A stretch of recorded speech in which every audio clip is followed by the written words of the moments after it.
I dag skal vi tale om bremser. Der findes to typer bremser på biler, og den ene type det er skivebremsen, der sidder foran på bilerne, og den anden type er tromlebremse, der sidder bag på bilen. Skivebremser kan også sidde bag på bilen og bliver også mere og mere indført til at sidde bag på bilerne i dag. Men generelt foran, fordi skivebremsen har et væsentligt større bremseareal. De har også en meget bedre afledning af varmen, når man bremser ned med sin bil. Der sker jo det, når man bremser, at hele bilens vægt den lægger sig ned på forenden af bilen, og der kommer hele det store tryk. Der sker det, når man træder på sin bremsepedal, at man opbygger et hydraulisk tryk via sin bremsevæske. Det her hydrauliske tryk føres via bremserørene ned i bremseslangen, der sidder her. Den er sat på, for at når man drejer med hjulene, så kan den give sig hele tiden frem og tilbage. Bremsetrykket kommer så ned i bremsekaliberen, der sidder hernede. Inde i bremsekaliberen sidder et stempel, det vil jeg bagefter illustrere med en løs bremsekaliber. Selve stemplet trykker sammen om bremseklodserne, der sidder på hver sin side af bremseskiven. I det øjeblik, at der bliver trykket på bremseklodserne, klemmer de sammen om selve bremseskiven, som jo med 4 hjulbolde, der sidder hjulet jo på herude, og dermed vil hjulet blive standset. Vi kan jo se på en ny bremsekaliber. Den ser sådan her ud, og nu kan man jo se, hvor pæn og ny den er i forhold til den gamle, der sidder hernede. Selve bremseslangen går ind i det hullet her ved det grønne afdækning, og herinde bagved, der sidder så stemplet, der bliver trykket ud, som igen klemmer sammen om bremseklodsen. Den har vi her. Den sidder herinde, og den bliver så trykket ud og klemt sammen om skiven, og der kan jo så selvfølgelig også sidde en på den her side. Sådan ser det ud, når det sidder på bilen.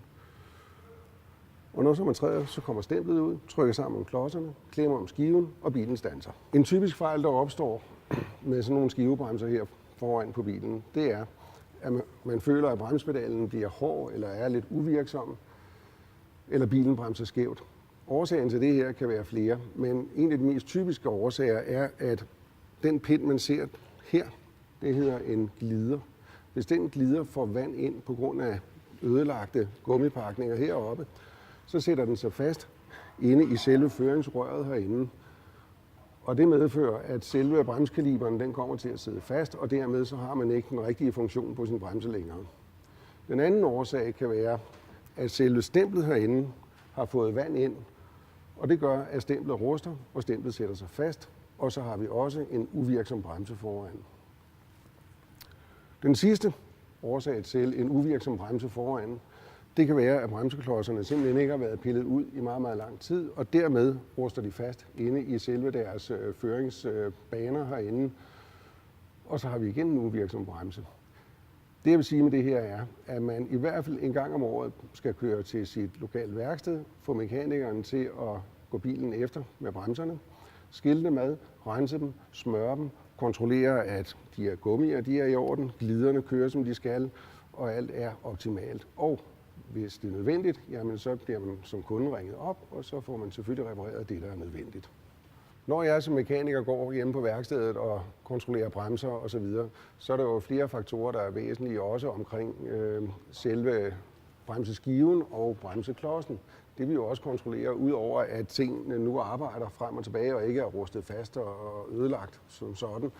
Så har vi jo nogle ting, vi kontrollerer yderligere. Det er selve tykkelsen på bremsebelægningen. Bremsebelægningens tykkelse har jo et vist minimumsmål. Når vi kommer ned omkring 2 mm, jamen, så skal vi altså pille den af og skifte den ud og sætte nyt på. Her kan man jo se, at der er jo næsten 10 mm bremsebelægning bare på en ny klods. Så når man er nede på 2 mm, så har man i hvert fald slidt sine klodser helt op. Det andet forhold, vi har omkring skivebremsen, det er jo selve bremseskiven. Den bliver jo også slidt. Og der har vi jo det, der hedder nogle minimumsmål, som vi går ind og måler på med vores skydelærer og kontrollerer, at bremseskiven har det korrekte mål. Både i forhold til, om den skal skiftes ud, eller om vi kan nøjes med at dreje selve bremseskiven af, og dermed spare kunden for en større udgift i første omgang. Når jeg siger afdrejning af bremseskiver, så har det også noget at gøre med, at når man kommer kørende med sin bil og bremser, og man lige pludselig mærker vibrationer i rattet eller bremsepedalen, så kan der være flere årsager til, at det her det sker. Den ene årsag, det kan være, at det er glat, og at ABS-funktionen på bilen, den slår ind. Den anden årsag til, at en bremsepedal den kan ruske, eller rattet kan stå og ryste, det er, når bremseskiven den bliver skæv, og altså står og vibrerer sådan her frem og tilbage.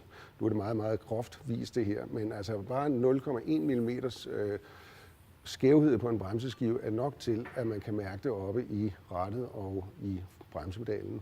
Og der kan man også, hvis det er en relativt ny bremseskive, pille skiven af, sende den til afdrejning, sætte det hele på igen og have en bil, der kører super godt igen.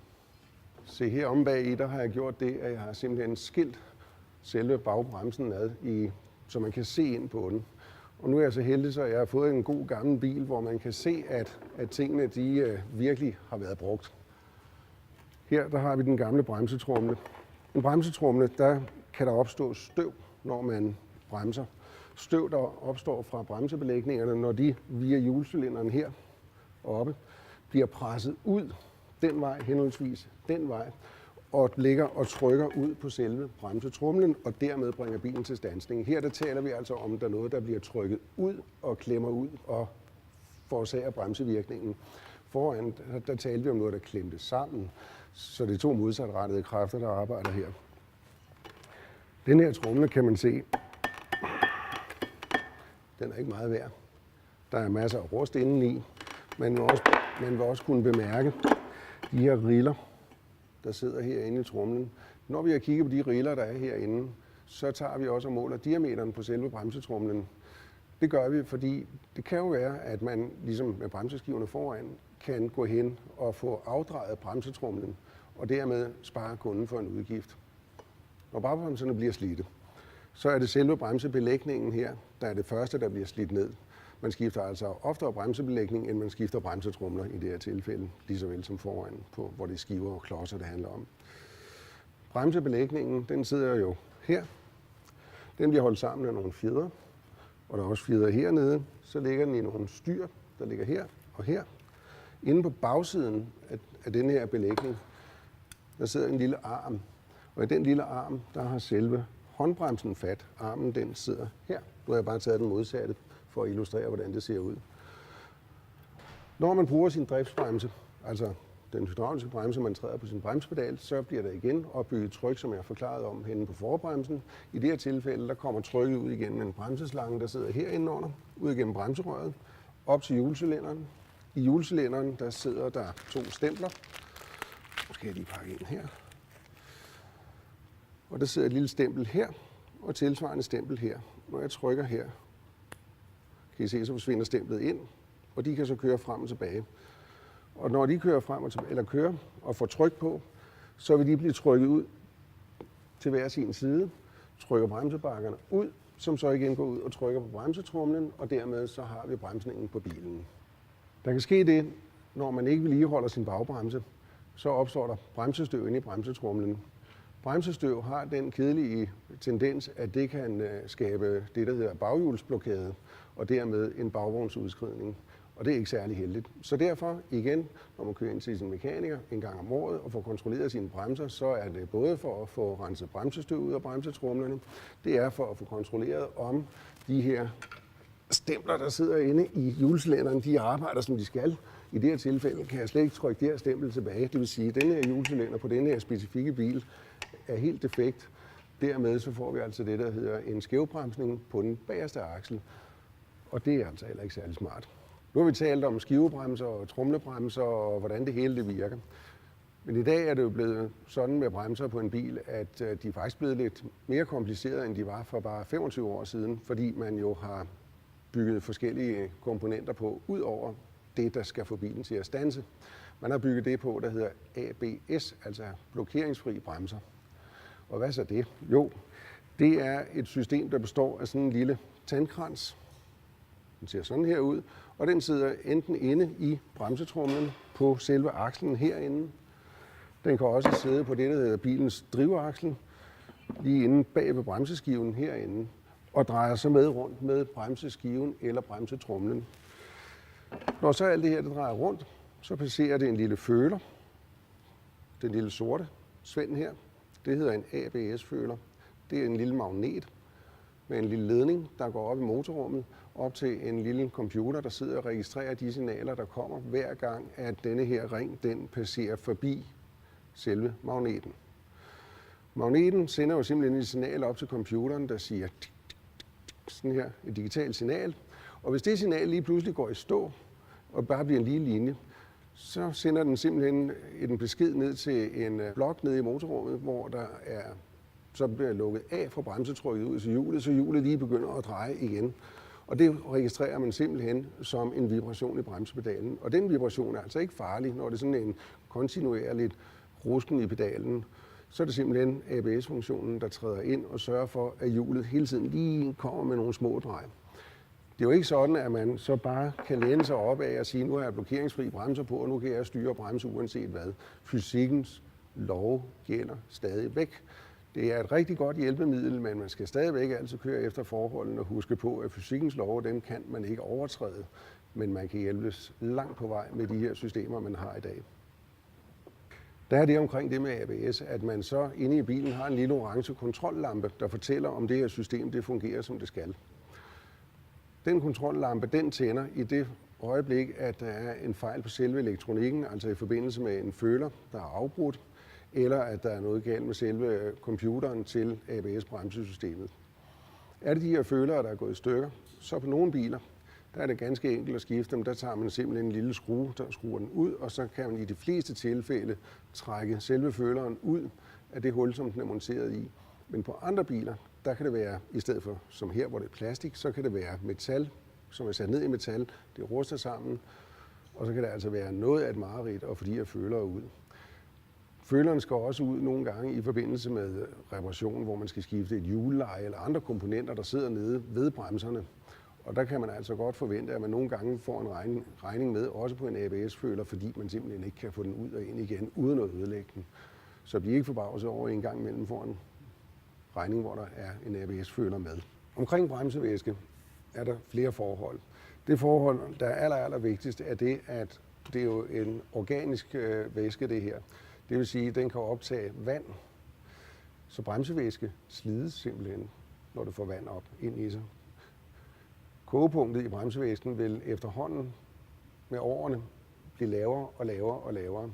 Og forholdet er jo det, at når man bremser med sin bil, så opstår der jo voldsom varmeudvikling nede ved hjulene, nede ved bremseskiverne og også omme bag ved bremsetromlerne.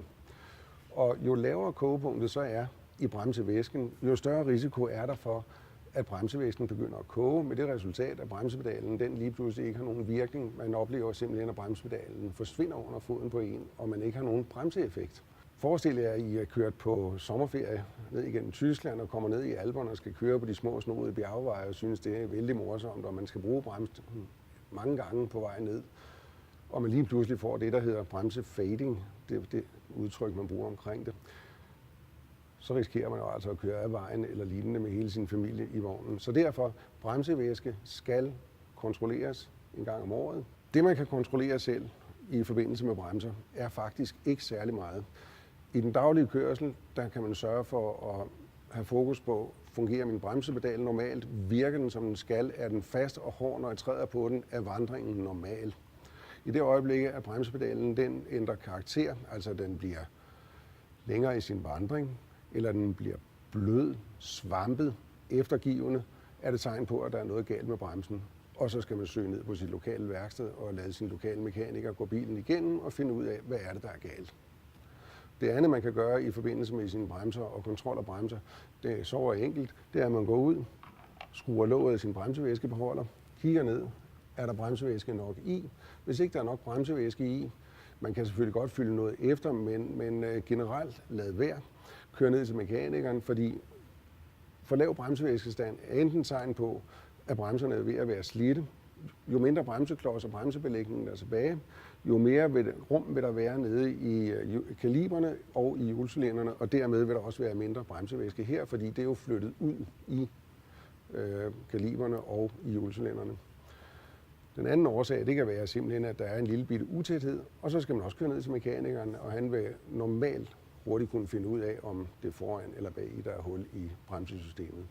Så generelt, pille låget af, kig, er der det, der skal være på? Er der ikke det, kør ned på værkstedet og sørg for at få bilen kontrolleret.